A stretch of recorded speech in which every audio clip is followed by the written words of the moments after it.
Sumainyo ang Panginoon. Ang mabuting balita ng Panginoon ayon kay San Juan.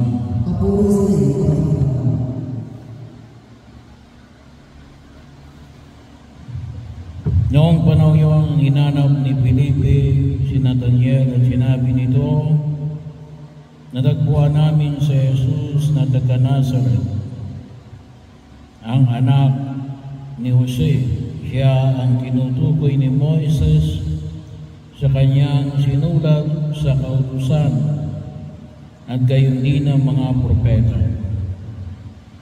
May magmumula bang mabuti sa Nazaret? Tanong ni Nathaniel. Sumagot si Felipe, halika tingnan mo. Nang malapit na si Nathaniel ay sinabi ni Jesus, masdan ninyo ang isang tunay na Israelita, siya hindi magdaraya. Tinanong siya ni Nathaniel, paano ninyo ako nakilala?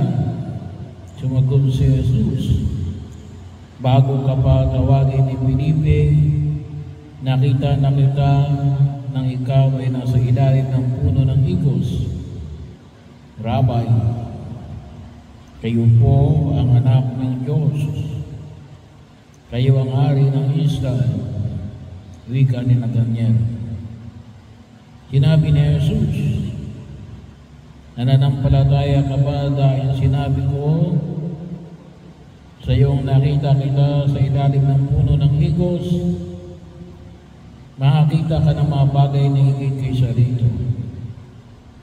At sinabi niya sa lahat, tandaan ninyo, makikita ninyong bukas ang langit at ang mga anghel ng Diyos ay manao sa kinaroroonan ng anak ng tao.